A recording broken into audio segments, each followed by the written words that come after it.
Hello everyone. आप लोग पढ़ रहे थे ज्योमेट्री में मैंने लगभग चीज़ें ट्रायंगल के बारे में फिनिश कर दी थी। ट्रायंगल में एक लास्ट चीज़ बची हुई है, मास पॉइंट ज्योमेट्री। मास पॉइंट ज्योमेट्री मैंने पिछली बार आपको बताया था पिछली क्लास में कि नेक्स्ट क्लास हमारी होगी मास पॉइंट ज्योमेट्री पे। देखिए, मास पॉइंट ज्योमेट्री एक कॉन्सेप्ट है। आप इस पर क्वेश्चन खोजने मत लगिएगा, कहीं पे आपको किसी बुक में लिखा हुआ नहीं मिलेगा कि ये मास पॉइंट ज्योमेट्री के क्वेश्चन।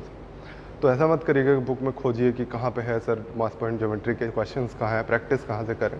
वो सारे हम लगभग क्वेश्चन करवा दे रहे हैं, आपको एक अंदाज़ा हो जाए कि हमें कहाँ कहाँ पे ये रूल अप्लाई करना है। ये रूल है, ये कहाँ पे अप्लाई होता है वो समझना है आपको, ठीक है।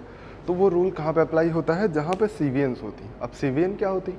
सीवियन यानी किसी भी एक वर्टेक्स से, ट्रायंगल की एक वर्टेक्स से सामने वाली साइड को मिला दीजिए, वो सीवियन होती है, ठीक है। जैसे एक ट्रायंगल लिया हमने, अगर इस ट्रायंगल में ये पॉइंट पकड़ा और कहीं भी सामने वाली साइड को मिला दिया, ये सीवियन है। अब हमें नहीं पता है ये किस रेशियो में डिवाइड कर रही है या मिड पॉइंट है, यानी कि ये लाइन अगर यहाँ मिड पॉइंट हो जाएगी तो आपको मीडियन पता है, वही सीवियन मीडियन बन जाती है, ठीक है। बात समझ रहे? तो सीवियन जब भी बोलेंगे आपको तो ये समझना है कि जब भी कोई शीर्ष से सामने वाली भुजा को मिला दिया जाए, ये सीवियन हो जाती है, ठीक। तो ये दो सीवियंस जब होंगी या एक सीवियन होगी, जब सीवियंस खींची जाएंगी किसी भी ट्रायंगल में, तभी ये कॉन्सेप्ट अप्लाई होगा। एक अलग सा कॉन्सेप्ट है जो कि एक ट्रांसवर्सल लाइन पे भी काम करता है, वो भी हम आपको बताएंगे। ज़्यादातर केसेस में, मतलब ये कह सकते हैं कि 95% केसेस में आपको सीवियन मिलेगी, तभी आपको अप्लाई करना है एमपीजी यानी मास पॉइंट ज्योमेट्री। क्वेश्चन से, सॉरी, नाम से ही इनके लग रहा होगा मास पॉइंट ज्योमेट्री, मास के बारे में कुछ बातें हो रही है ना। तो मास मतलब उनका वेट वगैरह, तो वेट के बारे में बातें करेंगे हम लोग। चलिए, ये जहाँ अप्लाई होना है ये बात समझ गए होंगे। अब इसके बेसिक्स पे आता है, ये कहाँ से कैसे स्टार्ट हुआ और कैसे आपको यूज़ करना है, ठीक। देखिए, आपको क्या पता है, अगर कोई भी एक, ये रॉड है मान लीजिए, जैसे आप इमेजिन करिएगा तराजू है, ठीक है। तराजू आपने देखा होगा, मान लीजिए ये रॉड है, यहाँ पे कहीं पे एक पकड़ने वाली चीज़ बनी है, यहाँ पे कुछ वेट लगा हुआ है, यहाँ और यहाँ दोनों साइड में कुछ वेट लगे हुए। मान लीजिए ये वेट है 8 किलो का और ये वेट है 5 किलो का, ठीक है। अब क्या तराजू बैलेंस हो सकता है?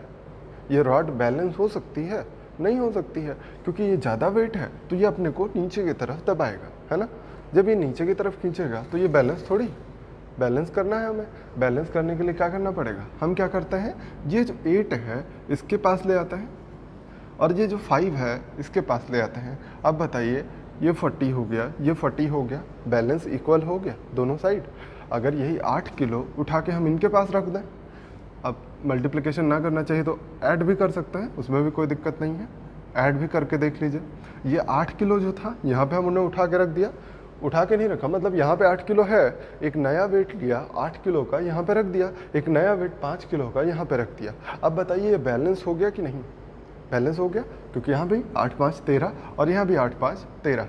इसको मल्टीप्लिकेशन मेथड भी कहा जाता है, जिसको वो मल्टीप्लिकेशन मेथड जब लगाते हैं तो हम इसको मल्टीप्लाई करते हैं। ज़्यादातर केसेस में मल्टीप्लाई करना इजी होता है और जल्दी हो भी जाता है, तो हम मल्टीप्लिकेशन ज़्यादा यूज़ करते हैं, होता प्लस वाला भी, ठीक। तो बात समझ पाए हैं जो हम आपको समझाना चाह रहे थे। दोनों साइड में हमें क्या करना है, वेट बराबर करना है। वेट बराबर करने के लिए हमने वो वाले नंबर्स को यहाँ पे और इस वाले नंबर को यहाँ पे मल्टीप्लाई कर दिया है। तो मतलब हमने किया क्या कि एक दूसरे में ट्रांसफ़र कर दिया। अगर यहाँ पे 8 वेट था तो इसको यहाँ ट्रांसफ़र किया, 5 वेट था यहाँ पे किया, दोनों मल्टीप्लाई करके बराबर कर दिया। अब इस चीज़ को आप समझिए अपने सीवीएन वाले मेथड, ठीक। ये चीज़ें तो आपको समझाने के लिए थी कि हमें वेट बराबर करना होता है। मास पॉइंट ज्योमेट्री इसीलिए नाम है कि एक पॉइंट पे वेट को इक्वल करना होता है, इक्वेट करना होता है, जिससे वो छड़, वो रॉड या वो लाइन वो बैलेंस में रहे, ठीक है। ये बैलेंस बनाने का पूरा रूल है। अब देखिए, अब मान लीजिए ये कोई एक छड़ है जिसमें कोई पॉइंट है P कहीं पे, मान लीजिए ये डिस्टेंस x मान लेते हैं और ये डिस्टेंस y मान लेते हैं। ये अगर हम मान लेते हैं कि यहाँ पे A वेट लगा हुआ था, यहाँ पे वेट B लगा हुआ था, हम थोड़ी देर के लिए मान लेते हैं। तो आप क्या करेंगे कि जो ये डिस्टेंस है ये वेट हमने दिखाया, वैसे तो वेट आपको मिलेगा नहीं, वो आप अभी समझेंगे कैसे करना है। तो हमें क्या करना है यहाँ पे कि जो x है यहाँ वाला वेट है, इसी को यहाँ पे ले आना है, और ये जो y है इसको यहाँ पे ले जाना है। क्या करना है? क्रॉस करना है, ठीक है। मतलब आप क्या कह सकते हैं, या फिर इस चीज़ को समझने के लिए जो मैंने क्रॉस किया ये क्यों किया ये समझिए कि हमें क्या पता है कि अगर इस छड़ को बैलेंस करना है P पॉइंट पे, तो हमें क्या पता होना चाहिए कि A और Y का मल्टीप्लिकेशन, A इंटू वाई, इन दोनों के मल्टीप्लिकेशन x और b के मल्टीप्लिकेशन के बराबर होना चाहिए, तभी ये छड़ बैलेंस हो सकती है। एक ही कंडीशन होती है, ये जो डिस्टेंस है, जैसे कोई छड़ आपको दी गई है, मान लीजिए ये कुछ दिया गया कि दे दिया गया ये 2 डिस्टेंस है, ये 3 है, और आपको पता है कि वेट यहाँ पे 2 लगा हुआ है, ये 3 लगा हुआ है, तो ये छड़ बैलेंस होगी। क्यों होगी? क्योंकि 3 और 2 का मल्टीप्लिकेशन 6 हो रहा है, 3 और 2 का मल्टीप्लिकेशन 6 हो रहा है, तो ये इस पॉइंट पे बैलेंस हो जाएगी। क्यों हो जाएगी? क्योंकि इन दोनों का मल्टीप्लिकेशन दोनों साइड में बराबर है, जबकि वेट अलग अलग है। ये क्यों हुआ? क्योंकि आपको पता है कि आप सोचिए, इमेजिन करिए अपने हिसाब से, जैसे एक सीसॉ वाले झूला झूलते हैं आप, पता है ना, वो जो बचपन में बहुत झूलते होंगे ना, पापा उधर बैठ जाएं तो आप ऊपर चले जाते होंगे। तो मान लीजिए सीसॉ वाला झूला है आपके पास, वो चूँकि ऐसा व्यवस्थित किया जाता है कि वो इक्वल पार्ट को डिवाइड करता है, मतलब दोनों के मिड में ही होती है, उसकी जो सेंटर ऑफ मास कह सकते हैं, जो सेंटर होता है वो हमेशा मिडल में रखा जाता है।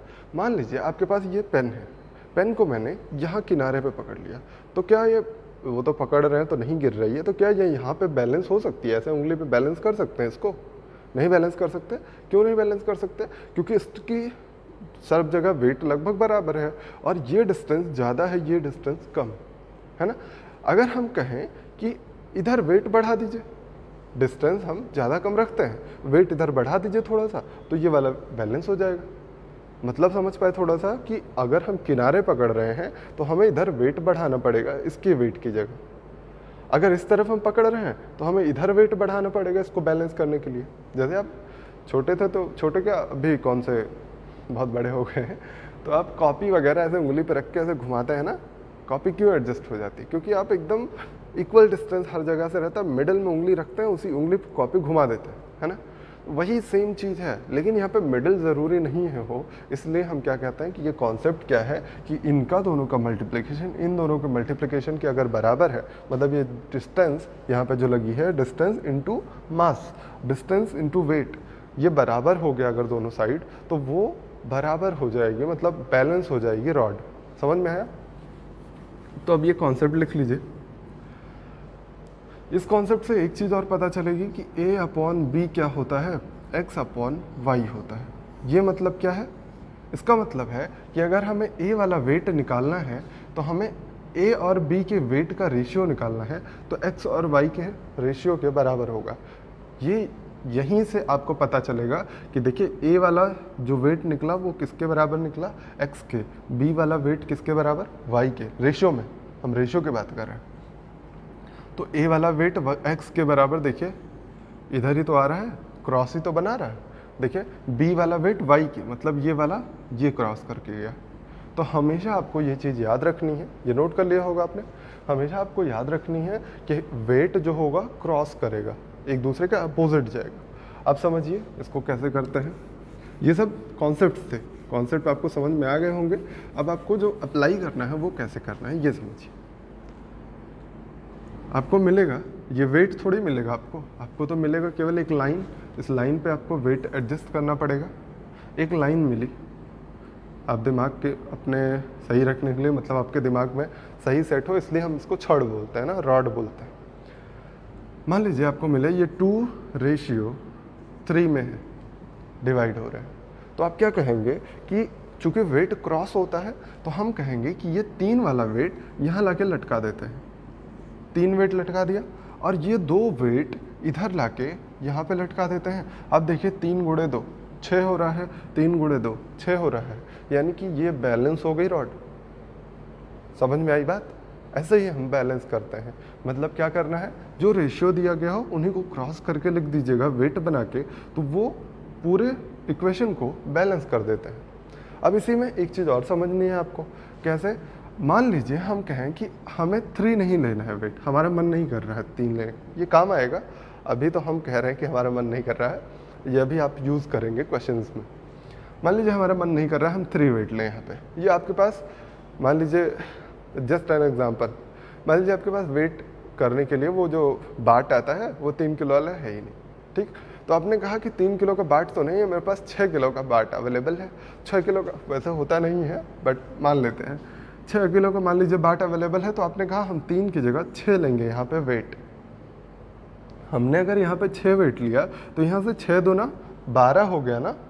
हमें भी यहाँ क्या करना पड़ेगा, यहाँ भी तो 12 बनाना पड़ेगा दोनों का मल्टीप्लिकेशन, यानी 3 का किससे मल्टीप्लाई करें, 4 से, तभी तो 12 बनेगा।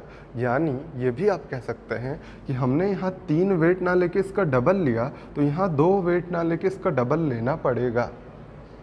ऐसे ही आप कह सकते हैं कि हम 3 का 4 गुना वेट लेंगे, यानी हम यहाँ पे 12 वेट लेंगे अगर, तो 2 का भी 4 गुना 8 वेट लेना पड़ेगा। कुल मिला के आपको ये समझना है कि अभी मैंने जो लिखा था वो यही था कि इन वेट का रेशियो किसके बराबर होना चाहिए, इन्हीं दोनों के रेशियो के बराबर। अब रेशियो बराबर होना चाहिए मतलब समझते हैं आप, रेशियो में आप कुछ भी सेम नंबर से दोनों में मल्टीप्लाई कर सकते हैं। समझ में आया? ये कभी कभी आपको काम आएगा, अभी रास्ते में समझाएंगे हम वो भी चीज़ें, समझते रहिए धीरे धीरे, ठीक। तो अभी के लिए जैसे हम बेसिक बता रहे थे वही बता देते हैं। देखिए ये 2 लिया था हमने वेट, और यहाँ पे वेट 3 लिया था। जब आप यहाँ पे वेट लिखते हैं तो जहाँ ये पिवट पॉइंट बोला जाता है या फिर सेंटर पॉइंट, जो भी बोल दीजिए, जो सेंटर है जहाँ पे हमें इसको बैलेंस बनाना है, वो पॉइंट कितना हो जाएगा, इनका दोनों का मल्टीप्लिकेशन। हमेशा इस पॉइंट पे जो वेट आता है, इन दो, सॉरी मल्टीप्लिकेशन नहीं, एडिशन, हमेशा जो ये सेंटर पॉइंट होता है इस पे वेट जो होगा वो दोनों ही वेट का एडिशन होगा। मतलब कॉन्सेप्ट के तौर पे आप ऐसे लिख सकते हैं, जो भी मैंने बताया था थोड़ी देर पहले, अगर यहाँ पे आपने वेट ए लगाया है, यहाँ पे वेट बी लगाया है, तो इस पॉइंट पर वेट क्या होगा, ए प्लस बी होगा। ये आपको याद रखना है। 2-3 चीज़ें मैंने बताई आपको, वो याद रखनी है। क्या कि मास हमेशा क्रॉस करके जाता है, मतलब ये 3 यहाँ पे आएगा, 2 यहाँ पे वेट आएगा, हमेशा वेट क्रॉस करके आ जाता है। और मिडल में क्या रखते हैं, दोनों वेट्स का सम, हमेशा ही। समझ में आया? ये इतनी बात क्लियर है। अब आ जाते हैं क्वेश्चंस की तरफ। क्वेश्चंस की तरफ बढ़ते हैं। अच्छा, 1-2 पॉइंट्स और देख लेते हैं। देखिए ये आपने बीच में एडिशन लिखा, देखिए अगला चीज दिखाते हैं आपको। अब मान लीजिए अभी तक तो एक लाइन है तो आपने डायरेक्टली लिख लिया है। अब मान लीजिए 2 लाइन आ जाती हैं सामने आपके। ये बात तो समझ में आ गई होगी ना कि हमेशा मास को यानी वेट को अपोजिट लेना है। जैसे यहाँ पे कोई मिल जाए, ऐसी लाइन मिल गई, लाइन पे एक पॉइंट दे दिया गया, बीच में कहा गया कि ये पॉइंट M है और ये रेशियो दिया गया 3:5, ये दे दिया गया रेशियो 3:5। तो आप क्या कहेंगे, ये वाला मास, ये वाला वेट इधर आएगा, ये वेट लिया, और ये वाला वेट इधर जाएगा, यानी 3 वेट लिया। समझ में आ गया होगा? अब अगर मान लीजिए आपको ऐसे ही उल्टा मिल जाए, आप सॉल्व कर रहे हैं क्वेश्चन, वैसे तो दिया नहीं जाएगा, ये सॉल्व करते करते क्वेश्चन के बीच में आएगा, ठीक। मान लीजिए अब यहाँ पे आपको मिला ये 7 वेट है, और यहाँ पे मिल गया आपको क्वेश्चन सॉल्व करते करते 5 वेट। ये क्वेश्चन में नहीं दिया गया है, आप जब क्वेश्चन सॉल्व करेंगे तो बीच में आपके पास ऐसे मिलेगा, पूरा एक फिगर बन के आएगा, और आप कहेंगे कि यहाँ पे 7 वेट है, यहाँ पे 5 वेट है। आपसे पूछा जाएगा कि AM और MB का रेशियो बता दीजिए। AM और MB का रेशियो क्या हो जाएगा, जैसे आपने ये क्रॉस लिया था वैसे वापस भी यहीं पे ही करना है। बात समझ पाए हैं? क्रॉस करके लेते हैं मतलब बगल वाले के नहीं, अपोजिट साइड पे जाते हैं, तो उन्हीं को वापस भी करना है। अगर आपको यहाँ 5 वेट मिले तो वापस 5 वेट कहाँ पे लगाएंगे, जहाँ से उठाया था वहीं तो रखेंगे। तो उसी तरह ये 5 वेट इधर आएगा और ये 7 वेट इधर जाएगा, मतलब ये इतनी डिस्टेंस 5 हो जाएगी और ये इतनी डिस्टेंस 7 हो जाएगी। रेशियो में 5:7 आएगा। मतलब आपसे कहा जाए AM रेशियो BM, तो क्या कहेंगे 5:7। ये रेशियो आता है हमेशा, एक चीज़ हमेशा याद रखिए, रेशियो आएगा, कभी भी एग्जैक्ट वैल्यू नहीं आएगी। अब ऐसे ही आपको क्वेश्चन में दिया रहा होगा कि पूरे AB की लंबाई 72 है। मान लीजिए ऐसे दे दिया जाए क्वेश्चन में कि ए बी की लेंथ 72 है, तो अब आप क्या कह सकते हैं कि 7 5 12, 12 यूनिट की वैल्यू 72 है, तो ए की यूनिट की वैल्यू 6 है। आपसे पूछ लिया जाए ए एम की वैल्यू, तो ए एम 5 यूनिट है, तो कितना आ जाएगा 30। समझ पाए हैं? अब ये हो गया सिंगल लाइन। आते हैं जब आपको मिलेगी डबल लाइन। सिंगल लाइन समझ गए होंगे आप?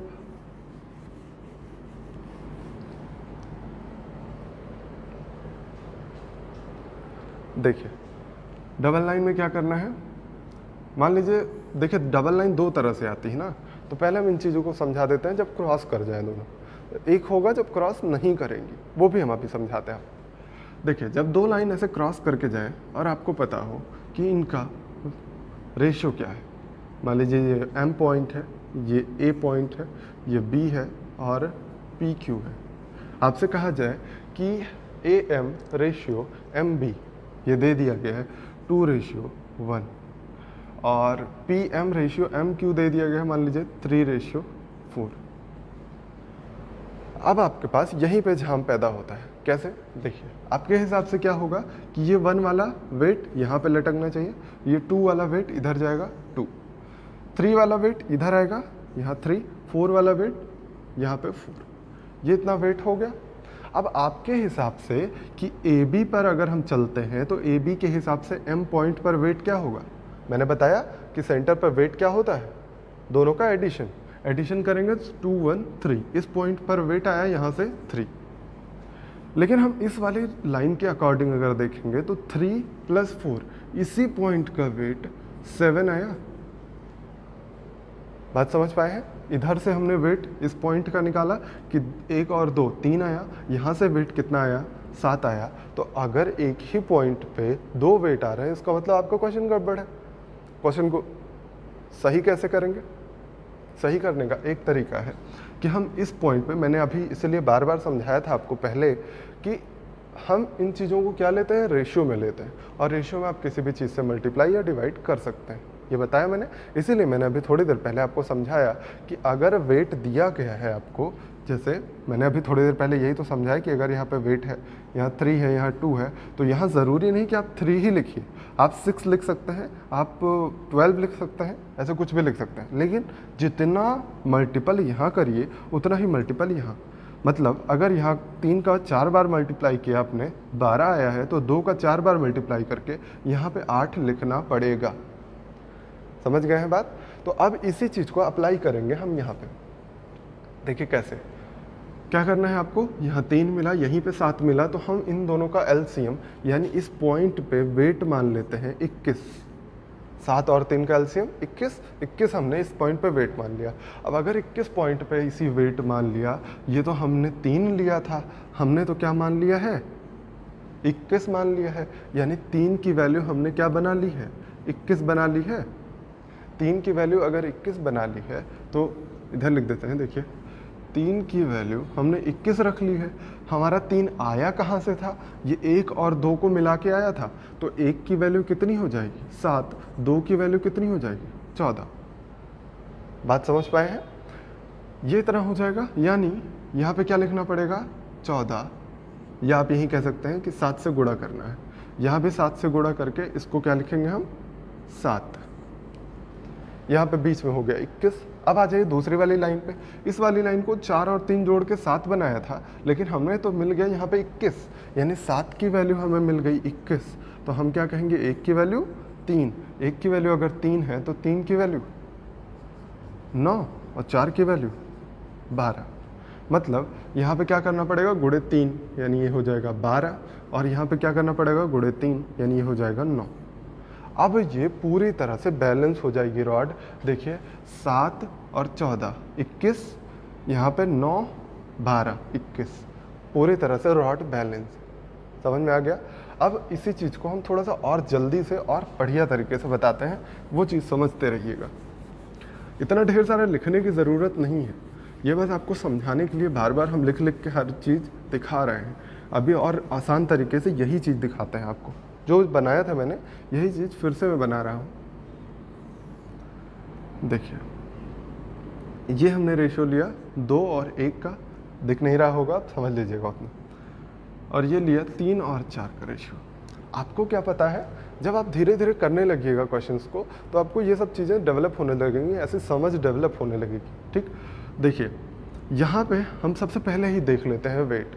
कैसे देख लेते हैं, देखिए 2 और 1, 3 वेट यहाँ पे आना चाहिए, यहाँ पे 4 3 7 वेट आना चाहिए। 7 और 3 2 वेट मिल रहे हैं एक ही जगह पे।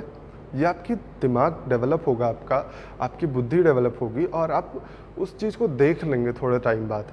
जैसे आप अभी दिमाग में चल रहा होगा आपके कि हम कैसे सोच पाएंगे कि हम पहले ही ये चीज़ देख लें।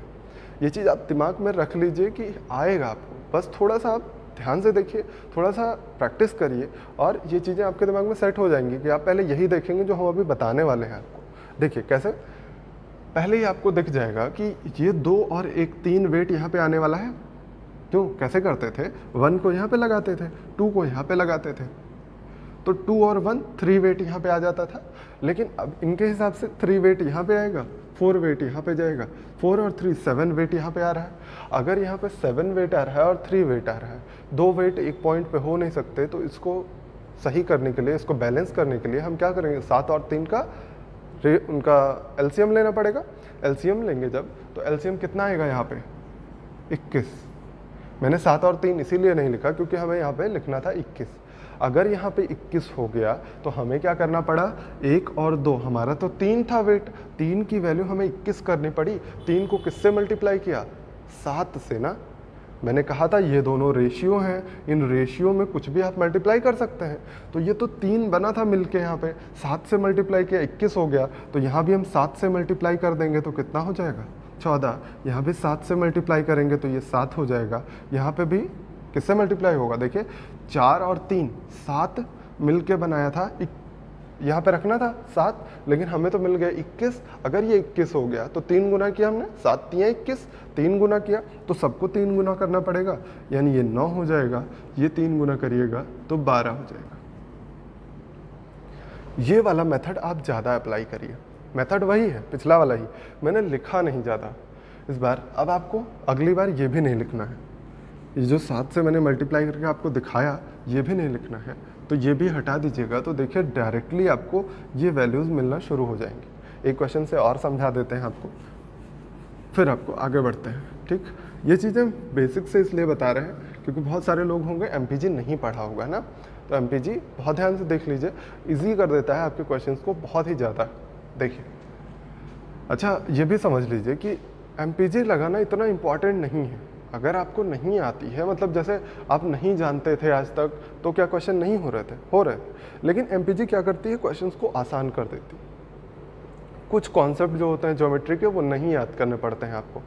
ज्योमेट्री में इतने कॉन्सेप्ट हैं, आपको पता ही है कि थोड़े से ज़्यादा कॉन्सेप्ट है, थोड़ा सा आपको मेहनत ज़्यादा करनी पड़ती है। अगर आपको सारे कॉन्सेप्ट याद हैं तो शायद एमपीजी की ज़रूरत ना पड़े, लेकिन एमपीजी क्या करता है, पूरे क्वेश्चन को थोड़ा सा ईजी कर देता है, थोड़ा क्या कभी कभी बहुत ज़्यादा ईजी कर देता है, और आपको कुछ कॉन्सेप्ट कम याद करने पड़ते हैं।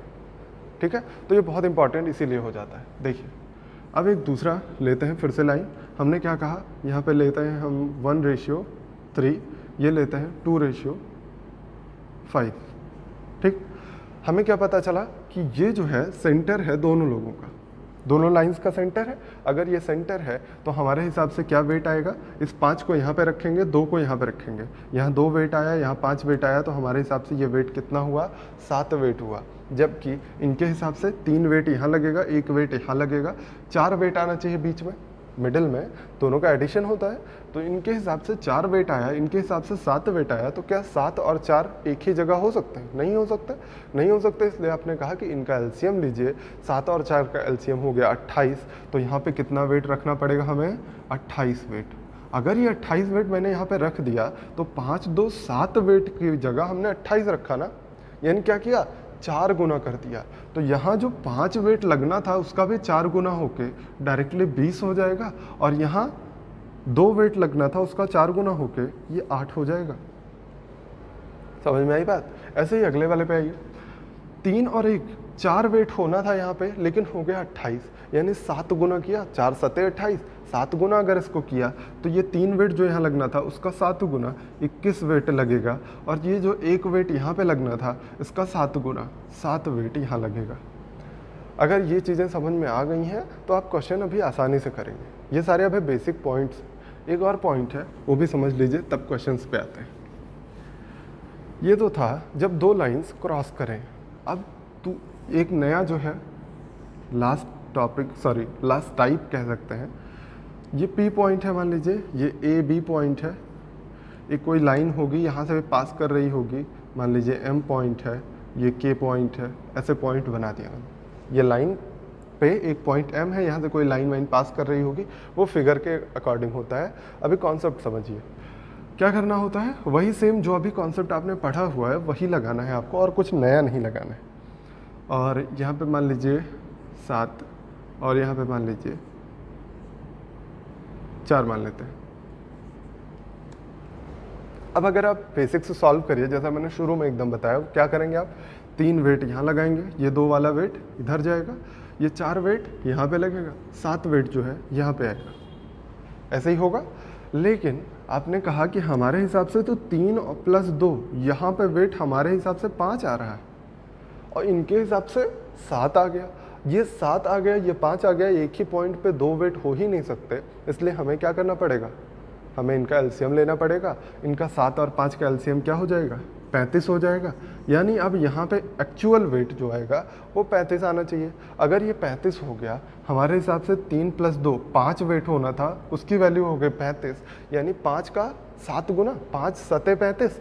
तो अगर 7 गुना किया है तो इधर भी 7 गुना होगा, इधर भी 7 गुना होगा। जिस लाइन से वो वैल्यू आई हो वहीं पे उतना गुना करेंगे। जैसे ये 5 कहाँ से आया था, 3 + 2 से आया था, तो 3 और 2 में अगर 7 से हम मल्टीप्लाई कर देंगे तो 5 में भी 7 से मल्टीप्लाई हो जाएगा ऑटोमेटिक। देखिए 7 × 3 = 21 और 7 दूना 14, दोनों ऐड करिए 35 आ रहा है ना, समझ गए। ऐसे ही सेम प्रोसेस यहाँ पे आइएगा।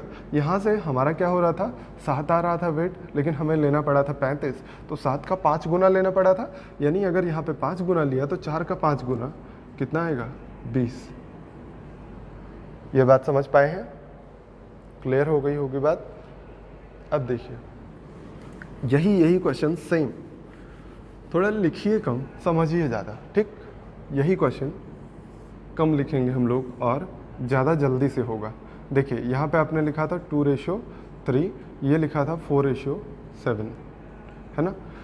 हम क्या कहते हैं कि हम पहले ही देख लें, हम यही तो कहते हैं कि पहले ही देख लीजिए आप कुछ चीज़ों को। जैसे भी वो क्रॉस करती हुई लाइन जा रही थी, यहाँ पे क्रॉस नहीं हो रहा है, लेकिन ये तो आपको पता है कि यहाँ पे 2 वेट आने वाले हैं। अगर ये कोई लाइन है टच कर रही है इसको, तो उस जगह पे 2 वेट आने वाले हैं, ये तो श्योर है आप। अगर यहाँ पे 2 वेट आने वाले हैं तो आप दोनों वेट को पहले ही बैलेंस कर लीजिए, सबसे आसान चीज़ है। क्या करेंगे आप, ये 7 वाला वेट यहीं पर तो आएगा, ये 7 वेट यहाँ पर आएगा, और 3, 2, 5 वेट यहाँ पर आएगा। हमारे हिसाब से 5 वेट भी आ रहा है, 7 वेट भी एक ही जगह पे आ रहा है, तो हम डायरेक्टली कह सकते हैं कि हम यहाँ पे 35 वेट ले लेते हैं, 7 और 5 का एलसीएम। अगर ये 35 ले लिया तो 3 और 2 5 वेट होना था, यहाँ पे 35 ले लिया, यानी 7 गुना लिया, तो यहाँ पे जो 3 वेट आता उसका 7 गुना 21, और यहाँ पे जो 2 वेट आता, 2 वेट की जगह उसका 7 गुना 14 लेना पड़ेगा। ऐसे ही सेम प्रोसेस, यहाँ 7 आना चाहिए था, 35 ले लिया है 5 गुना, तो 4 की भी वैल्यू 5 गुना कर दीजिए, 20 आ जाएगा। और मिड में अगर आपको निकालना है तो इन दोनों का सम यानी 55 आ जाएगा। ये इतनी बात अगर आप समझ पाए हैं तो अभी आप क्वेश्चन बहुत इजीली करेंगे। देखिए पहला क्वेश्चन क्या है कि त्रिभुज एबीसी में डी बीसी पर मिड पॉइंट है, मतलब बीसी भुजा का मध्य बिंदु है। ई एसी पर एक ऐसा बिंदु है कि सीई = 1/3 ऑफ एसी। बी और एडी एक दूसरे को जी पर काटते हैं, तो AG/GD की वैल्यू निकालना, रेशियो ही निकालना है आपको। देखिए ये 2017 में शायद पूछा गया था, 2017 के मेंस के सीजल के पेपर का है, तो सॉल्व करके देखिए, बहुत ही आसानी से हो जाएगा। एमपीजी आपको समझाएंगे इसमें। क्या क्या दिया गया है आपको, डी मिड पॉइंट है बीसी का, यानी कि हम ऐसे खींच देते हैं डी पॉइंट। ये अगर मिड पॉइंट है तो रेशियो आपको पता होगा 1:1 होता है। अगर मिड पॉइंट है तो इसको इक्वल पार्ट में डिवाइड करेगा, और अगर इक्वल है तो 1:1 हो जाता है, ठीक। हमें रेशियो का काम है इसलिए हम रेशियो यूज़ कर रहे हैं। इसके बाद कह रहे हैं कि एडी और बीई एक दूसरे को जी पर काटते हैं, तो हम एक लाइन खींच देते हैं, बीई ये दोनों आपस में G पर कट करते हैं, इंटरसेक्ट करते हैं। आपको दिया गया है कि CE 1/3 ऑफ AC है। अगर ये पूरी साइड 3 है तो CE क्या होगी, 1 हो जाएगी।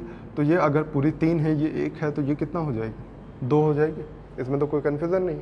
अब आ जाइए आप अपना MPG वाला फार्मूला, वो पूरा कॉन्सेप्ट याद करिए और उसको अप्लाई करिए। ठीक, देखिए क्या करना है, कहीं से भी आप शुरू कर सकते हैं, उसमें कोई परेशानी नहीं है। लेकिन इस चीज़ को एक बार हम बेसिक से एकदम बेसिक वाला बताते हैं, उसके बाद आपको थोड़ा जल्दी करने का तरीका बताते हैं MPG में ही, जो चीज़ें लिखनी नहीं होती है। मैंने बताया ना कि कुछ चीज़ें आप कम लिखिए तो जल्दी होगी क्वेश्चन, है ना। देखिए ये 1 यहाँ पे लिखते हैं आप, ये वाला 1 यहाँ पे लिखते हैं आप, है ना। लेकिन यहाँ से भी 2 यहाँ पे ही लिखते और यहाँ पे भी 1 यहाँ पे लिखते। आपके हिसाब से तो एक पॉइंट पे एक ही वेट होना चाहिए ना। मैंने ये बताया एक ही पॉइंट पे एक ही वेट हो सकता है, 2 वेट नहीं हो सकते, 2 अलग अलग वेट नहीं हो सकते। तो यहाँ पे मैंने कहा 1 और 2 दो वेट आ गए हैं, तो दोनों को हम मल्टीप्लाई करके इस पॉइंट को हम 2 वेट दे दें, इस पॉइंट पे 2 वेट दे दें। अगर ये 2 वेट हो गया यहाँ पे, तो यहाँ भी 2 करना पड़ेगा। क्यों? क्योंकि ये 1 की वैल्यू हो गई 2, तो 1 की वैल्यू फिर से यहाँ पे 2 होनी चाहिए।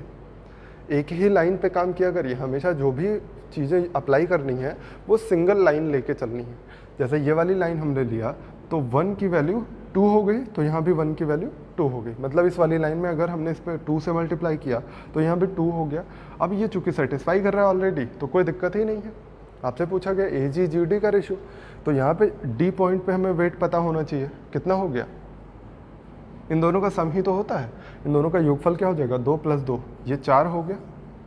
यहाँ ऑलरेडी 1 लिखा है, यहाँ 4 लिखा है। अब AG और GD का रेशियो निकालना है, बहुत ही आसान है। मैंने बताया है जैसे आप क्रॉस करके वेट देते हैं वैसे वापस भी रखना पड़ता है। मतलब ये 4 वेट यहाँ पे जाएगा और ये 1 वेट यहाँ पे आएगा, यानी इसकी डिस्टेंस 4 और ये इतना 1।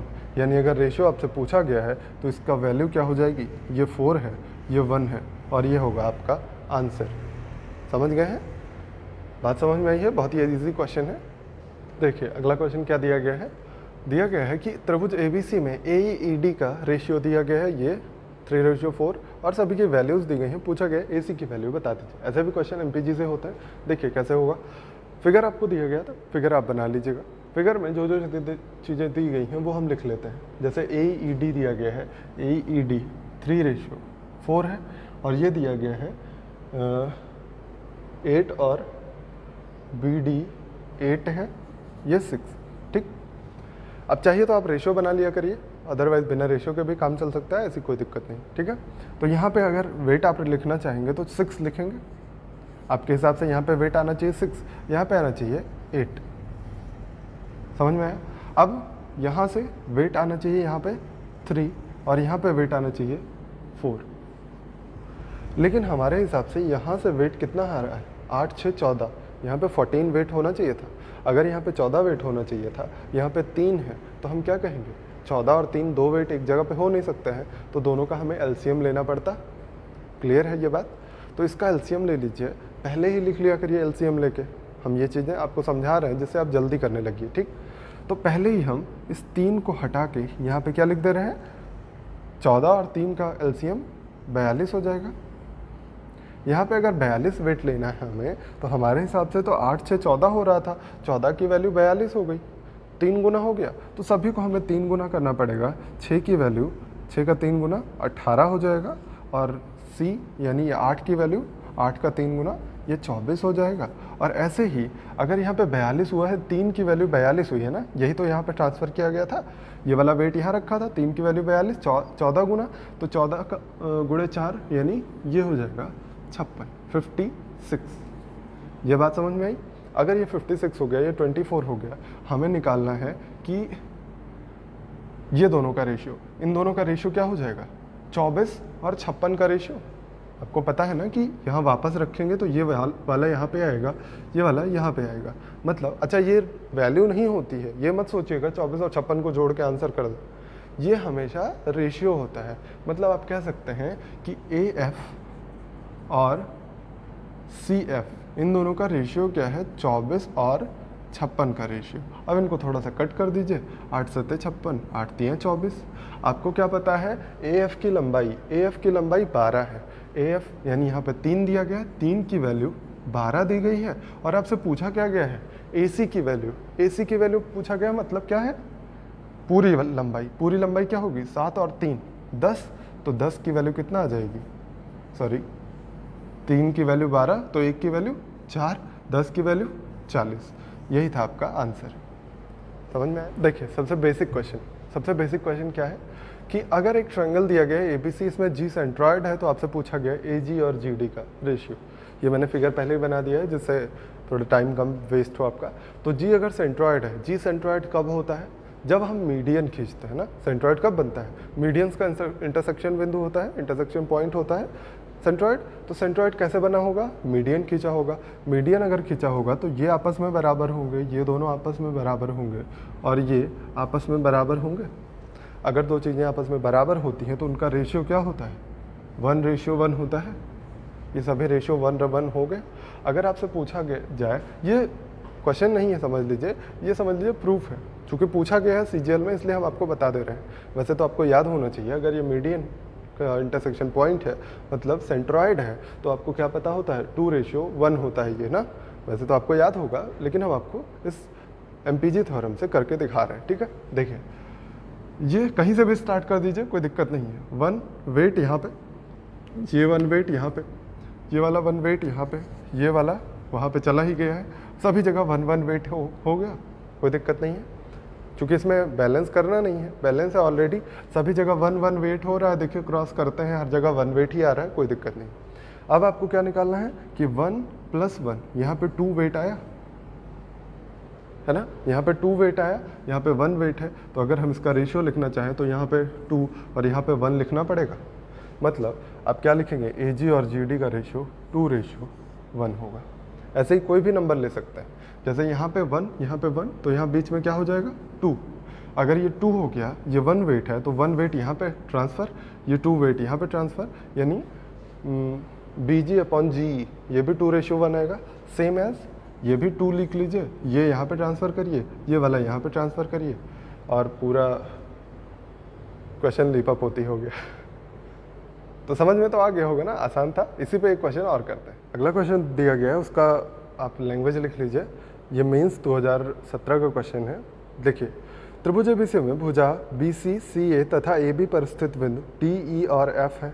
यदि AD BE और CF एक दूसरे को O पर प्रतिच्छेद करते हैं और AO OD का रेशियो 5:4, CO OF का रेशियो 3:2, तो BO OE का रेशियो क्या होगा। ठीक है, यहीं से स्पेशली हम लोग मास पॉइंट ज्योमेट्री पढ़ना शुरू किए, है ना। इससे पहले नॉर्मली नहीं पढ़ा जाता था, तो यहीं से मेनली फेमस होना स्टार्ट हुआ मास पॉइंट ज्योमेट्री क्या होती है। तो बहुत इंपॉर्टेंट चीज़ है, समझिएगा। देखिए बहुत ही बढ़िया क्वेश्चन है। ये क्वेश्चन हम आपको करवा चुके हैं ऑलरेडी, इन सेंटर जब पढ़ा रहे थे, इन सेंटर के फॉर्मूले से करवाया था, और वहाँ पे मैंने कहा भी था कि MPG से हम इसको करवाएंगे। तो MPG से समझिएगा कैसे करना है। पहले आपको दिया गया जो भी रेशियो वो लिख लीजिए। AO OD का रेशियो, ये फिगर बना हुआ नहीं दिया गया था, हम सिर्फ आपके लिए फिगर पहले से बना दे रहे हैं जिससे आपका टाइम ना किल हो। ठीक, CO OF का रेशियो दिया गया है 3 और 2 का। अब ये भी बहुत ही आसान क्वेश्चन है, अगर आप करना चाहें धीरे से एकदम प्यार से करिएगा, बहुत ही आसानी से। देखिए कैसे, सबसे पहले आपको दिख रहा है 5 और 4 का एडिशन 9, यहाँ पे वेट आना चाहिए 9, और यहाँ हमारे हिसाब से 3 और 2 5 हो रहा है। देखिए आसान तरीका यूज़ क्या करिए, वैसे तो आप लिख सकते हैं कि अभी आप उठा के लिखिए, यहाँ पे 3 वेट है, यहाँ पे 2 वेट है, यहाँ भी लिखिएगा आप 4 का, ये 4 वेट यहाँ जाएगा, 5 वेट यहाँ पे आएगा। आपके हिसाब से 5 4 9 वेट यहाँ पे होगा इसके हिसाब से, और इसके हिसाब से दूसरी तरफ से इधर और इधर से 5 वेट आएगा। अगर ये 5 वेट है, ये 9 वेट है, तो टोटल वेट हमें लेना पड़ेगा 45। तो उसके लिए हम यहाँ पे लिखेंगे टोटल वेट हमें लेना है 45। अब 45 वेट बनाने के लिए इस 9 को 5 से गुणा करना पड़ा आपको। 9 की वैल्यू 45, तो 1 की वैल्यू 5, यानी 9 को 5 से गुणा करना पड़ा। तो 9 को अगर 5 से गुणा किया तो 9 आया कहाँ था, 5 और 4 से आया था, तो 5 में भी 5 से गुणा करना पड़ेगा, 4 में भी 5 से गुणा करना पड़ेगा। ऐसे ही अगर आ जाइए इधर, तो 3 और 2 5 हुआ था, 5 की वैल्यू 45 हो गई, 9 गुना किया तो 9 गुना इसको भी करना पड़ेगा और इसको भी। अब यहाँ से आप बैलेंस कर सकते हैं, लेकिन हमने आपको ये नहीं बताया, हमने और आसान बताया। इसको लिखिए मत, थोड़ा सा और आसान हो जाएगा। यही सेम चीज़ हम भी करेंगे और कुछ नहीं करेंगे, नया कुछ भी नहीं होगा, बस आपको ये चीज़ें लिखनी नहीं होंगी, थोड़ी सी इजीली हो जाएंगी। ठीक है, हमने डायरेक्टली कहा कि अगर आपको ये दिया गया 5, 4, 9 वेट यहाँ पे आ रहा है, 3 और 2 5 वेट यहीं पे आ रहा है, 5 और 9 2 वेट एक ही जगह पे आ रहा है, तो इसका मतलब इन दोनों का मल्टीपल हमें लेना पड़ेगा, यानी इन दोनों का एलसीएम लेना पड़ेगा। ये 45 ले लिया हमने। अगर यहाँ पे 45 ले लिया तो हम कहाँ से, ये 5 और 4, ये 9 लेना चाहते थे हम, लेकिन इसको हमने 45 ले लिया, तो 9 का कितना गुना ले लिया, 5 गुना। तो ये जो 4 वेट यहाँ पे होना था, इसका 5 गुना कितना हो जाएगा, 20 वेट।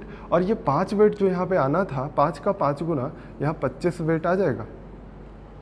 समझ में आया? ऐसे ही अगली लाइन पे आइए, यहाँ पे 3, 2, 5 वेट होना चाहिए था। 5 वेट की जगह हमने क्या ले लिया है, 45 ले लिया है। अगर हमने 45 लिया है तो हमें क्या करना पड़ा, 5 का 9 गुना करना पड़ा।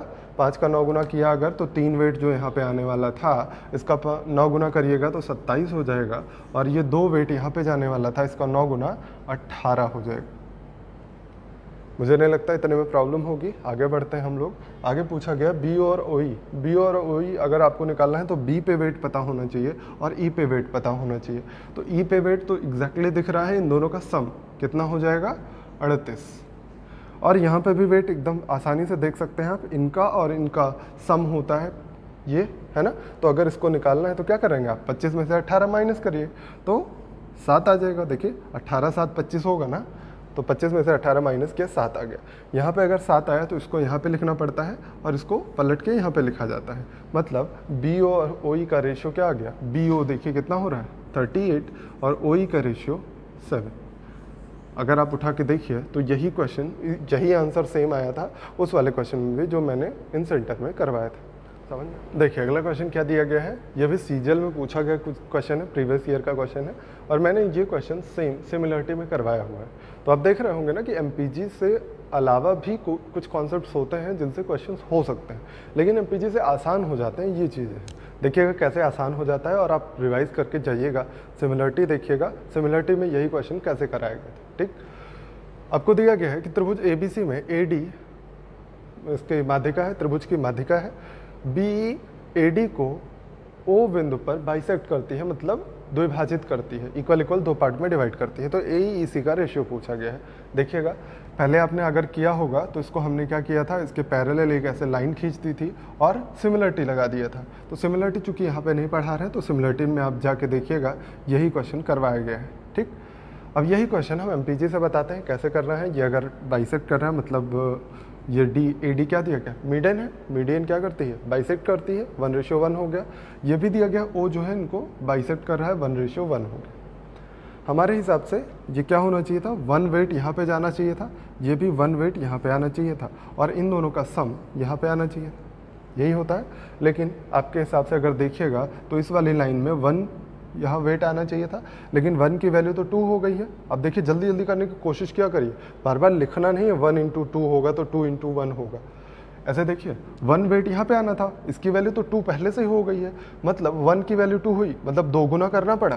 तो यहाँ से भी 1 की वैल्यू यहाँ भी 2 गुना करना पड़ेगा, 2 हो जाएगी। समझ में आया? अब इतनी चीज़ें हमें पता चल गई, हमें क्या निकालना है, ए ई सी निकालना है। ए और ई सी अब तो निकल सकता है। देखिए ये वाला वेट यहाँ पे लिखेंगे आप और ये वाला वेट यहाँ पे लिखेंगे। रेशियो क्या आ गया, 1:2। तो यहाँ पे आप लिख सकते हैं 1:2। अब अगर सिमिलरिटी लगाइएगा थोड़ा सा लंबा होता है। समझ? देखिए एक छोटा सा कॉन्सेप्ट और जानना है आपको, बहुत ही आसान सा कॉन्सेप्ट है, वो भी समझ लीजिए कैसे करना है। अगर आपको सीबीएन दी गई होती है, मतलब कोई लाइन सीबीएन मैंने बताया क्या होती है, सीबीएन अगर खींची गई होती है तो वो सारा आपने कर लिया, वो सारे कॉन्सेप्ट आपने समझ लिया, कैसे हमें मैनेज करना होता है, कैसे वेट इक्वल करते हैं, कैसे उसको बैलेंस करते हैं, है ना। लेकिन अगर आपको सीबीएन की जगह ऐसे कोई एक लाइन मिल जाए जो इसको कट कर रही हो, इंटरसेक्टिंग लाइन मिल जाए, है ना, जिसको आप बोलते हैं ट्रांसवर्स लाइन, जो भी बोल दीजिए, तो एक लाइन अगर मिल जाए, ये पैरेलल वगैरह नहीं है, सिमिलरिटी यहाँ पे नहीं यूज़ करनी है, एमपीजी हम बस समझा रहे हैं, ठीक है। तो ये क्या होगी, एक लाइन अगर हमें मिल जाए ऐसी, तो आप कैसे निकालेंगे, ये सारी चीज़ें आपको समझनी है। आपको क्या पता होगा, ये मान लीजिए पी क्यू पॉइंट मान लेते हैं, हमको कैसे समझना है ये चीज़ समझ लीजिए, मतलब कैसे अप्लाई करना है, फिर अप्लाई करके दिखाएंगे तो और ज़्यादा समझ में आएगा, ठीक है। जैसे यहाँ पर ले लिया हमने 1:2, 3:4, ऐसा ही ले लिया मान लीजिए, तो आप क्या कहेंगे कि ये 1 वाला यहाँ पे आएगा, ये 2 वाला वेट यहाँ पे जाएगा, ऐसे ही ये 3 यहाँ पे आएगा और ये 4 वेट यहाँ पे जाएगा। ये सारी चीज़ें यहाँ पे इक्वल करके हम रखेंगे, वो बात अलग है, केवल बस मेन चीज़ जो हम समझाना चाह रहे हैं वो समझिए। यहाँ से हमारा वेट इसी पॉइंट पे 2 आएगा, यहाँ से 4 आएगा, तो इन दोनों का सम ले लेते हैं। इसी को बोलते हैं स्प्लिट मेथड या स्प्लिट बोलते हैं इसी को।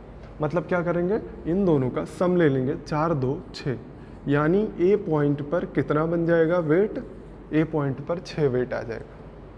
समझ गए बात? केवल क्या करना है, इधर से जो वेट आया, इधर से जो वेट आया, इन दोनों का सम लेना है। लेकिन कहाँ पे, केवल और केवल जब ऐसी लाइन मिले। अगर ये लाइन ऐसी होती, ऐसी होती, ऐसी होती, कुछ भी होता, तो ये वाला मेथड नहीं यूज़ करना है, इससे पहले वाले मेथड यूज़ करना है, इक्वेट करने वाला, इक्वल करने वाला। समझ गए बात? अब इस चीज़ को हम अप्लाई करके दिखाते हैं। अगला क्वेश्चन जो दिया गया है वो क्या है, ये आपको बहुत ही बेहतरीन क्वेश्चन है, अगर ध्यान से देखिएगा, क्योंकि थोड़ा सा समझना पड़ेगा इसमें, इसलिए आप थोड़ा सा ध्यान से देखिएगा, ठीक है। दिया गया है त्रिभुज एबीसी में डी मध्य बिंदु है बीसी का, एसी पर ई इस प्रकार स्थित है कि ए ई सी 11:9 है। एडी पर बिंदु पी द्वारा पी इस प्रकार है, पी इस प्रकार है, ए एफ एफ डी का रेशो 2:3 है। और यदि ई एफ को बढ़ाने पर वह ए बी को पी पर मिलता है तो ए पी पी बी का रेशो निकालना। बहुत ही आसान क्वेश्चन है, लेकिन बहुत ही कॉम्प्लिकेटेड करता है आपको, बहुत ही बढ़िया क्वेश्चन है। देखिए क्या है, ए ई सी का रेशो 11:9 दिया गया है, ए ई सी का ratio 11:9, A F F D 2:3, A F F D, बस इतना ही रेशो दिया गया है। अब आपको निकालना है ए पी पी बी। ये कैसे निकलेगा? सबसे पहली बात आप क्या कहेंगे कि ये वाला यहाँ पे रखें हम, है ना, और अच्छा ये भी दिया गया है 1:1 है ना, ये 1:1 है। ये वाला वेट 11 हमने यहाँ पे रखा, 9 को यहाँ पे रखा। अब अगर हमारे हिसाब से हम देखें तो 1 वेट होना चाहिए था यहाँ, लेकिन यहाँ पे तो हो गया 11, तो यहाँ भी 11 वेट होना पड़ेगा। ये कैसे हुआ कि 1 वेट रखना था यहाँ पे, यहाँ 11 हो गया, यानी 1 की वैल्यू 11 हो गई, 11 गुना हो गया, तो ये 1 की वैल्यू भी 11 गुना होनी चाहिए। तो अब 11 कितना हो गया यहाँ पे, 22 हो गया, कोई दिक्कत नहीं। ये 22 हो गया अगर, तो आपके हिसाब से ये होना क्या चाहिए था इस लाइन के लिए, ये 2 की वैल्यू हो गई 22, यानी 11 गुना किया गया, तो 3 की वैल्यू कितनी हो जाएगी, 11 गुना कितनी, 33। बात समझ पाए हैं? बहुत ही बेहतरीन क्वेश्चन है, बहुत ध्यान से देखिएगा, बहुत ही बढ़िया समझ में आएगा। इतनी चीज़ें आपको बहुत ही प्रॉपर क्लियर होंगी, क्योंकि पीछे मैंने पढ़ाया है क्या कि ये 11 यहाँ पे लिखा, 9 यहाँ पे लिखा मैंने, फिर क्या हुआ कि 11 ये कहाँ से, ये अगर 11 हो गया तो ये कहाँ से आया, 1 की वैल्यू 11 है ना, इस वाली लाइन के अकॉर्डिंग चलिए, तो 1 की वैल्यू 11 हो गई, तो इधर वाले 1 की वैल्यू 11 हो गई। अगर ये 11 तो बीच में क्या होगा, दोनों का एडिशन 22 हो जाएगा, ये 22 हो गया, ये किसकी वैल्यू है, 2 की वैल्यू 22, यहाँ पे 2 लिखना चाहिए था इस लाइन के अकॉर्डिंग, यहाँ पे 2 लिखना चाहिए था वेट, यहाँ पे 22 वेट हो गया, ये 11 इसका 11 गुना हो गया है, तो 3 का 11 गुना 33 हो जाएगा वेट। समझ में आया? अब हम अगर ध्यान से देखना चाहें तो मैंने क्या बताया, यहाँ पे वेट स्प्लिट होता है, मतलब इधर वाले वेट का सम होता है, ये मेन वेट अगर 33 हो गया है तो इधर वाला वेट क्या होना चाहिए, ये आप समझिए, क्या होना चाहिए, 12 सॉरी 23 9 24 सॉरी 24 है ना। देखिए 9 और 24 33 हो जाएगा, तभी तो ये स्प्लिट होके वेट यहाँ पे मिल रहा है। बात समझ पाए हैं? पिछले क्वेश्चन में मैंने यही बताया है, पिछले जो कॉन्सेप्ट आपको समझाया, ये इधर जो वेट आएगा, इधर जो वेट आएगा, इन दोनों का सम, ये मेन वेट यहाँ पे आएगा। मेन वेट अगर 33 है, इधर वाला वेट 9 है, तो इन दोनों का डिफरेंस ही तो इधर आएगा 24, तो 24 और 9 जोड़िएगा तो 33 हो जाएगा। अगर यहाँ पे 24 वेट हो गया तो ये यहाँ पे लिखा जाता है, और ये वाला यहाँ पे, यानी रेशियो आपसे जो पूछा गया है ए पी पी बी का रेशियो कितना आ जाएगा, 11 और 24 का। मान लीजिए इसी क्वेश्चन को थोड़ा सा कॉम्प्लिकेट करने की कोशिश करते तो कहते हैं आपसे पी एफ और एफ सी एफ ई का रेशियो बता दीजिए। पी एफ एफ ई का रेशियो भी आसान है, कैसे निकालेंगे, देखिए ये 11 हुआ, ये 24 हुआ, तो बीच में कितना आ जाएगा, 35, और ये 11 हुआ, ये 9 हुआ, तो यहाँ पे कितना आएगा, 20। तो ये रेशियो कितना बन जाता है, पी एफ और एफ ई का रेशियो कितना बन जाता, 20 और 35 का, यानी 5 चौक 20, 5 सत्ते 35। दोनों ही चीज़ें पूछी जा सकती हैं। एक क्वेश्चन सेम इसी पैटर्न पे और करते हैं और बेहतर समझ में आएगा, ठीक है। देखिए सेम क्वेश्चन फिर से आपके लिए आया है। ये क्वेश्चन और थोड़ा सा आसान है, इसको समझ के फिर से जाके आप पिछले वाले क्वेश्चन को फिर से समझिएगा, ठीक है। देखिए AP और PB 1:2 के रेशियो में है, CQ AQ 1:4 है, यानी 1 2 है, ये 1 4 है, सॉरी CQ AQ है, ये 1 और ये 4, ठीक है। अब आपको दिया गया है AD मीडियन है, AD मीडियन है मतलब ये पूरा 1:1 हो जाएगा। ये बात समझ में आई। अब देखिए आपका दिमाग तेज चलना चाहिए, कैसे चलना चाहिए ये समझिएगा। अगर आप पहले यहीं से शुरू करेंगे तो यहाँ पे 1 वेट रखेंगे, यहाँ पे 1 वेट रखेंगे, लेकिन आपको पहले ही दिख जाना चाहिए कि ये 4 वेट फिर से यहाँ पे आ रहा है ना। ये 4 अगर वेट यहाँ पे आ रहा है तो हम पहले ही 4 वेट को यहीं पे लिख देते हैं, जिससे हमें ये क्लियर समझ में आ जाए कि 1 की वैल्यू 4 हो गई है, तो इधर भी 1 की वैल्यू 4 होगी, यानी 4 गुना हो रहा है ना। तो ये 4 और 4 ये 8 होनी चाहिए एडिशन, और यहाँ 4 आ गया है तो यहाँ 1 जाएगा। इतनी बात में कोई समस्या नहीं होनी चाहिए, है ना। चूँकि मैंने कहा कि 1 1 आप 2 बार लिखते फिर 4 से मल्टीप्लाई करते, झाम होता है आपके लिए। लेकिन आप इजी क्या करेंगे कि ये 4 जो है, यही 4 उठा के मैंने यहाँ पे पहले ही रख दिया, क्योंकि 1 का मल्टीप्लिकेशन था। अगर यहाँ पे मान लीजिए 3 होता, यहाँ 3 होता, यहाँ 4 होता, तो हम दोनों का एलसीएम रखते हैं, यहाँ पे 12 रखते। समझ में आया। तो यहाँ पे आप क्या लिखिएगा कि 1 की वैल्यू 4 हो गई, यानी 1 का 4 गुना हो रहा है तो इसका भी 4 गुना होगा, और ये 4 4 8 हो गया मिडिल में। अब आपको क्या देखना है, यहाँ पे 1 हो गया, और अब इधर आ जाइए, इधर वाले पे देखिएगा तो 1 यहाँ पे लिखना था, लेकिन 1 की वैल्यू हो गई 4, यानी 4 गुना हो रहा है, तो 2 की वैल्यू कितनी हो जाएगी 8, यानी 8 गुना हो जाएगी। आपको क्या मैंने अभी बताया कि यहाँ पे स्प्लिट होगा वेट, यहाँ पे 8 यहाँ पे 1, तो ये पूरा वेट कितना आ जाएगा 9 आ जाएगा वेट। आपसे पूछा गया AOOD की वैल्यू, AO कितना हो जाएगा। देखिए ये वेट ऐसे पलट जाता है, यानी 8 यहाँ पे जाएगा, 9 यहाँ पे आएगा। AOOD का रेशियो क्या हो गया 8:9। देखिए ये क्वेश्चन थोड़ा सा आसान था। इस क्वेश्चन को समझ गए हो अगर आप स्प्लिट वेट वाला, तो पिछले वाले क्वेश्चन में जाइए फिर से समझिए। यहाँ पे 33 आया था, उसमें यहाँ पे 11 आया था, सॉरी 18 आया था शायद। तो इन दोनों का डिफरेंस ही तो इधर आएगा, क्योंकि इन दोनों का सम होता है बीच में स्प्लिट होके, है ना। समझ गए हैं। क्वेश्चन पे आते हैं जो एरिया बेस्ड होता है, ठीक है। तो एरिया वाले में क्या दिया गया है आपको, त्रिभुज ABC है, जिसमें त्रिभुज BOD का क्षेत्रफल 30 centimetre square, BOC 40 centimetre square, COE 20 centimetre square, और ABC का एरिया आपको निकालना है, ठीक है। अब ये कैसे निकलेगा ये समझिएगा। सबसे पहले हम लिख लेते हैं BOD का एरिया। BOD का एरिया ये O पर कट कर रहे हैं, ये 30 दिया गया है, फिर आपको दिया गया है 40, BOC और COE दिया गया है 20। ये एरियाज दिए गए। अगर आपको याद हो तो मैंने कॉन्सेप्ट पढ़ाया था आपको कि एक ट्रायंगल को अगर हम 2 पार्ट में डिवाइड करते हैं, जैसे देखिए इस वाले ट्रायंगल को BCD ट्रायंगल में जो BO है ये इसको 2 पार्ट में डिवाइड कर रहा है। बेस को मैंने कहा था अगर आधार को 2 भागों में विभाजित किया जाए तो उनका रेशियो, जो आधार का रेशियो होगा उन्हीं के रेशियो में उनका एरिया भी डिवाइड होता है। बताया था ना मैंने। अगर बताया था तो आपको याद होना चाहिए कि ये दोनों एरिया कितने हैं 30 और 40, इनका रेशियो कितना हो गया 3:4। समझ में आया। मैंने आपको बताया था कि आधार जिस अनुपात में होते हैं उसी अनुपात में एरिया का रेशियो होता है। तो एरिया चूंकि हमको पता है तो इसका रेशियो क्या हो गया 3:4, और यही 3:4 क्या हो जाएगा आधार का अनुपात। समझ में आया। अब दूसरी चीज़ देखिए, ये BCE इस वाले ट्रायंगल में देखिए हमें 2 एरिया पता है, तो इनसे भी हम रेशियो निकाल सकते हैं। बेस का रेशियो क्या हो जाएगा, देखिए इनको हटा देते हैं आप। अब ये 40 और 20 इनका रेशियो क्या हो गया 2:1, यानी इनके भुजाओं का अनुपात क्या हो जाएगा 2:1।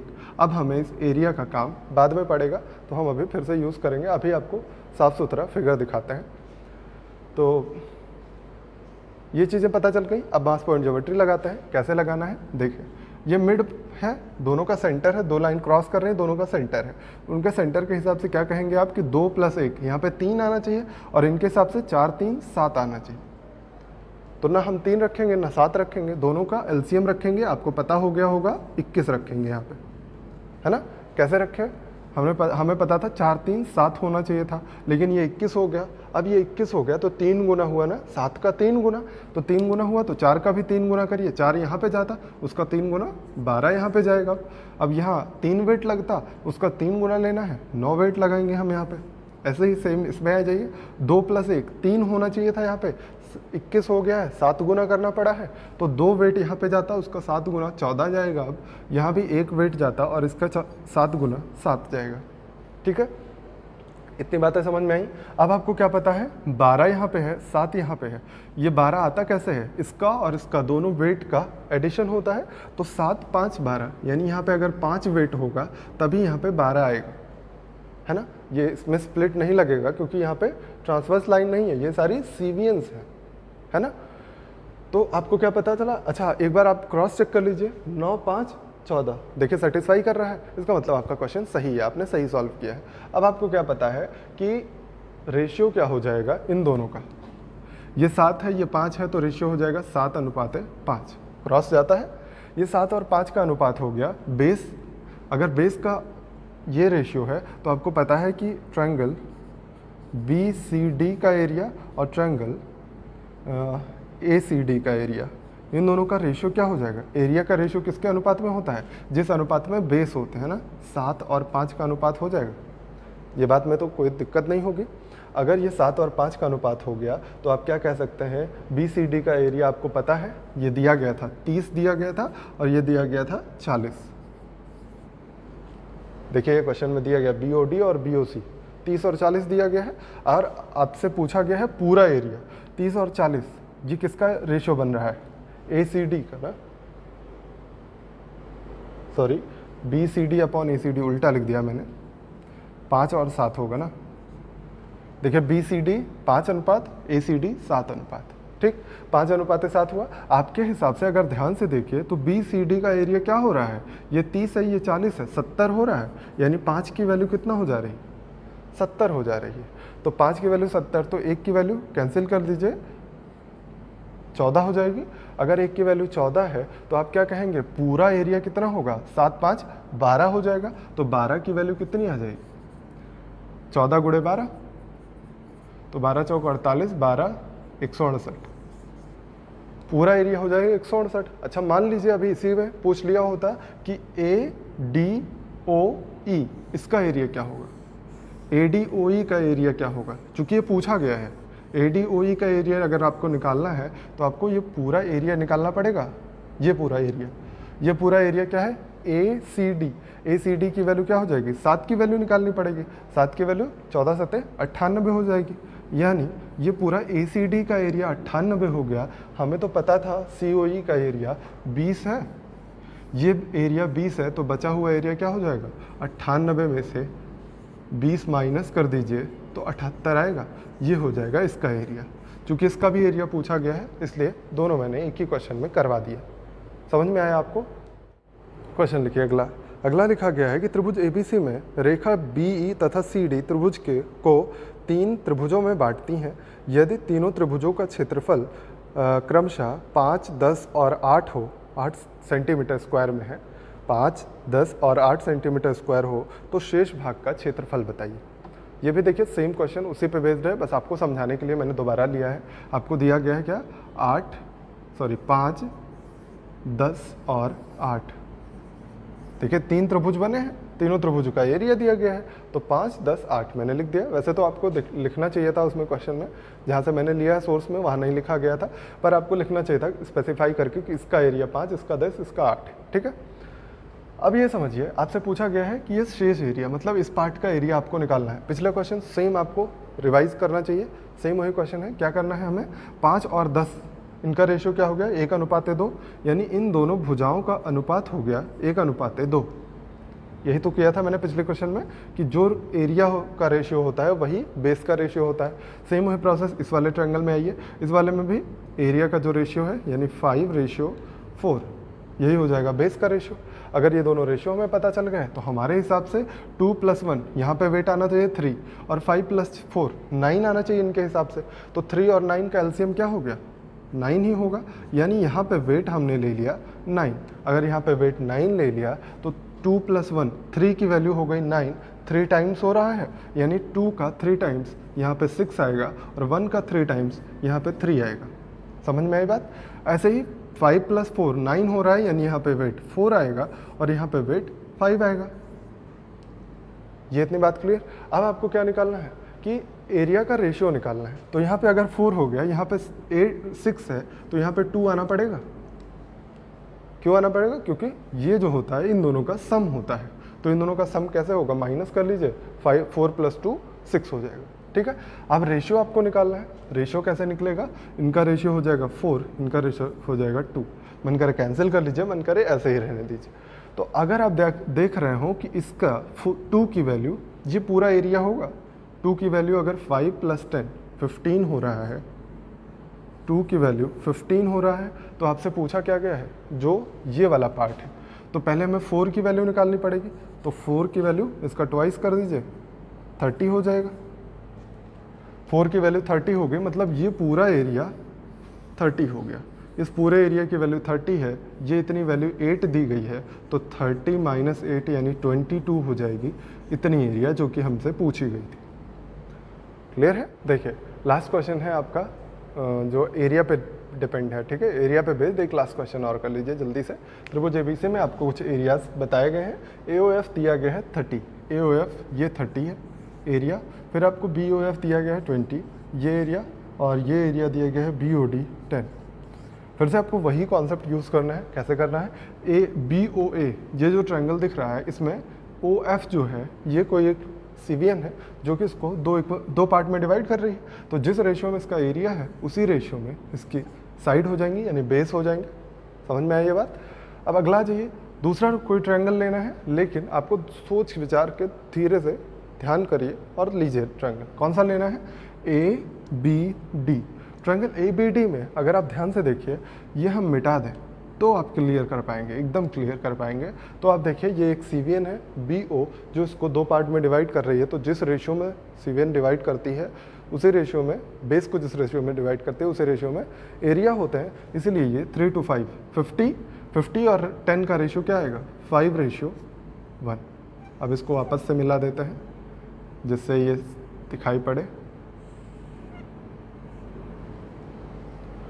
इतनी बात क्लियर है? अब आ जाइए फिर से हम मास पॉइंट ज्योमेट्री लगाते हैं। कैसे करेंगे? देखिए यहाँ से यहाँ से इसको हम 3 लिख लेते हैं, यहाँ पे वेट, और यहाँ पे वेट हो जाएगा 2।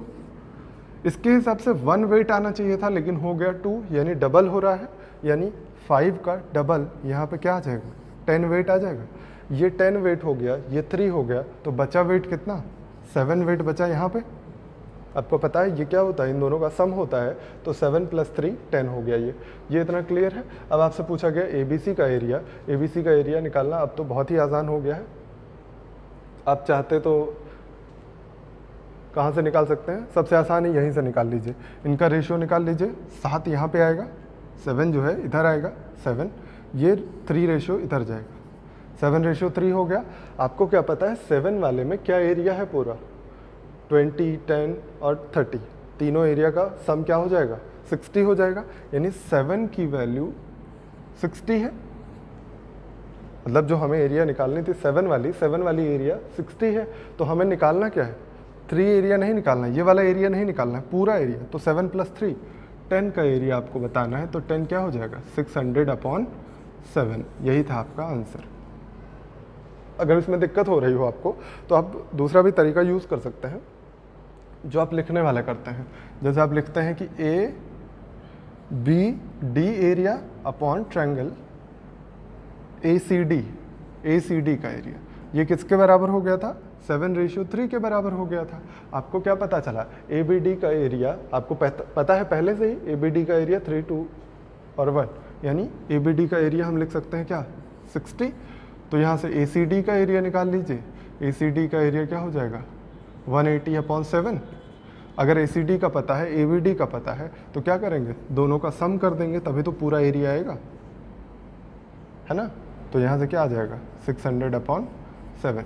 दोनों ही तरीके हैं आपके पास, जो तरीका आप इजीली यूज़ कर पाइए। ये आसान होता है, ये थोड़ा सा लिखना पड़ता है। समझ में आया? एक लास्ट क्वेश्चन आपके लिए है। लास्ट क्वेश्चन है बट बहुत ही बढ़िया लेवल का क्वेश्चन है। आप एक बार ट्राई करके देखिएगा। ये भी मास पॉइंट ज्योमेट्री से ही होगा, थोड़ा अलग लेवल का है। आज तक शायद आपने पढ़ा भी होगा अगर मास पॉइंट ज्योमेट्री, तो ये क्वेश्चन नहीं देखा होगा। तो देखिएगा, विनोद कह सकते हैं इस क्वेश्चन को। विनोद आजकल ट्रेंडिंग में है, तो ये विनोद क्वेश्चन है।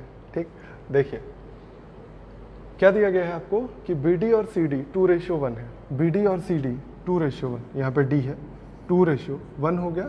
और आपको दिया गया है AX XY YD यानी 5:4:3 कौन सा है, ये इतना पार्ट है, ठीक है। ये इतना दिया गया है आपको। आपसे कहा गया है AP और PB का रेशियो बताना है, ठीक है, रेशियो निकालना है। लेकिन ये थोड़ा सा कॉम्प्लिकेट कर रहा है क्वेश्चन, इस वजह से आपको थोड़ा सा मेहनत लगेगी। कैसे? सबसे पहले हम क्या करते हैं, थोड़ी देर के लिए ये इतना मिटा देते हैं। इसको अगर हमने मिटा दिया तो हमारे पास क्या बचा, ये 5 4 9 है, ये 3 है, ये 9 और 3 रेशियो बना। अगर ये 9 और 3 है तो 3 वेट यहाँ लगाना चाहिए था और 9 वेट यहाँ पे लगाना चाहिए था। बात समझ में आई? इतने में कोई दिक्कत नहीं। अगर 9 वेट यहाँ पे लग गया तो ये 3 होना चाहिए था वेट, 2 + 1 3 होना चाहिए था वेट, लेकिन हमारा 9 हो गया है, 3 गुना हुआ है, यानी कि 2 का 3 गुना यहाँ पे वेट 6 आएगा और 1 का 3 गुना यहाँ पे वेट 3 आना चाहिए। इतने में कोई परेशानी नहीं होगी। अब हम बना देते हैं जो फिगर बना हुआ था। ये P पॉइंट है, ये X पॉइंट है, ठीक। अब थोड़ी देर के लिए इसको भी अगर बना लिया तो हम अब इसको हटा देते हैं, इसका भी कोई यूज़ नहीं है। इसको हटा देते हैं तो आपको फिर से वही फिगर दिखेगा जो आपने अभी स्प्लिट वाला पढ़ा था कि इधर से जो वेट आता है और इधर से जो वेट आता है दोनों का एडिशन यहाँ पे हो जाता है। यही पढ़ा था आपने। लेकिन आपके हिसाब से अगर ध्यान से देखिए तो यहाँ पे 4 3 7, ये इतना 7 हो गया, ये 5 हो गया, यानी यहाँ पे वेट होना चाहिए था, ये 5 होना चाहिए था और ये 4 3 7 होना चाहिए था वेट। यहाँ पे 3 हो गया, यानी इन दोनों का मल्टीप्लिकेशन यहाँ पे 21 रखना पड़ेगा वेट, और यहाँ पे 5 और 9 यानी 45 रखना पड़ेगा। ये बात तो समझ रहे हैं ना, एक ही जगह पे 2 वेट नहीं हो सकते हैं। अगर 2 वेट नहीं हो सकते हैं, अच्छा स्प्लिट कब होता है, जब इधर वाला वेट और इधर वाला वेट आता है। ये वाला वेट तो एक्चुअल वेट होता है, तो इसलिए उसमें ना परेशान होइएगा। तो यहाँ से हमारा वेट क्या आया, यहाँ से वेट आया हमारा 7 आया, इसका वेट 7 आया, तो 7 3 21 होना पड़ेगा यहाँ पे। और यहाँ से वेट कितना गया, 5 गया, पहले से 9 था, तो इनका एलसीएम 45 लेना पड़ेगा। अगर यहाँ पे 5 से गुणा किया है तो हर जगह आपको 5 से गुणा करना पड़ेगा। इसमें इस पूरी लाइन का वेट इक्वल करना पड़ेगा ना आपको, तो उसके लिए आपने 5 से गुणा कर दिया। बात समझ में आया? अगर आप देख पा रहे हो तो आपको क्या निकालना था, AP और BP। AP और BP के लिए आपने कहा कि हमारे पास यहाँ पे वेट कितना हो गया है, 21 हो गया ना। देखिए ये 7 × 3, हमने यहाँ पे वेट ले लिया 21। अगर ये वेट 21 हो गया है और ये 5 3 15 हो गया है, तो आप निकाल सकते हैं AP और PB का रेशियो। AP और PB का रेशियो क्या आ जाएगा, AP और PB का रेशियो ये वाला इधर आएगा, यानी 3 × 5 यानी 15 हम डायरेक्टली लिखते हैं। देखिए ये 15 हो जाएगा और ये 21 वेट इधर जाएगा, यानी 3 5 15, 3 7 21। आपका आंसर होगा 5:7। समझ में आ गया आपको? देखिए एक बार फिर से ये चीज़ समझ लीजिए बहुत ही ध्यान से।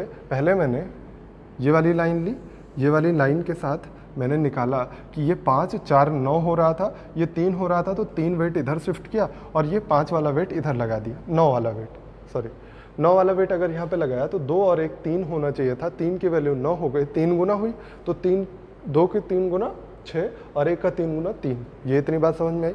अब हमने कहा कि अब इस पे आ जाते हैं।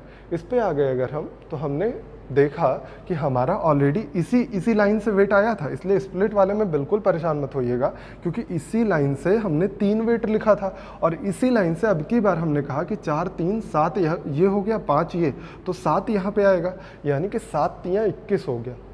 हमने यहाँ से या यहाँ से नहीं लिया है, इसलिए स्प्लिट नहीं लगेगा। केवल कहाँ क्यों लगेगा, कितना लगेगा, वो चीज़ आप पिछले क्वेश्चन में समझ चुके हैं। कैसे लगेगा, जब इधर से और इधर से वेट लाएंगे तो दोनों का एडिशन यहाँ पे रखेंगे, लेकिन ये मिडिल वाला जो ये लाइन है, इससे जो वेट आएगा वो स्प्लिट नहीं होगा, ठीक। तो यहाँ से 7 वेट आया, यहाँ पे ऑलरेडी 3 वेट रखा हुआ था, तो दोनों चूँकि मिसमैच हुए, तो हमने कहा इसका क्या लेना पड़ेगा, एलसीएम, यानी 7 3 21 वेट यहाँ पे हो जाएगा। और ये 5 वेट इधर गया, तो यहाँ पे 9 वेट ऑलरेडी था, तो 9 और 5 का एलसीएम 45 लेना पड़ेगा। 45 के लिए हमने क्या किया, 9 में 5 से गुणा किया, तो अगर 9 में 5 से गुणा किया तो इसमें भी सब में 5 से गुणा करना पड़ेगा। ये बात समझ में आई? अब आपको क्या पूछा था, AP PB का रेशियो, तो ये वाला यहाँ पे आता है वैल्यू, ये वैल्यू इधर जाती है, तो ये पूरा 5:7 आ गया। पूरे क्वेश्चन में विनोद हो गया है, कचर पचर हो गई है। तो मुझे लगता है आपको समझ में आ गया होगा, आसान सी चीज़ थी MPG, अगर आपके दिमाग में सेट हो गई है तो जैसा भी हो आप मेहनत से पढ़िए, कम से कम 2 बार इस चीज़ों को समझिए, मतलब इस पूरे लेक्चर को 2 बार आप रिवाइज़ करके देख लीजिए। अगर आप पहली बार देख रहे हैं तो शायद आपको थोड़ी दिक्कत हो, लेकिन बहुत ही अच्छा कॉन्सेप्ट होता है, बहुत ही आसानी से समझ में आता है ना। तो चलिए अगली क्लास में मिलते हैं, तब तक अगर कोई आपको परेशानी हो तो आप पर्सनल मैसेज करके या आपके जो सेशंस होते हैं मैथ्स के उसमें आप पूछ सकते हैं, क्योंकि आपके कमेंट सेक्शन बंद कर दिए गए हैं ना, वो आपकी करतूतों की वजह से। तो फिलहाल आज के लिए इतना ही रखते हैं। थैंक यू वेरी मच, मिलेंगे अगली क्लास में। Thank you.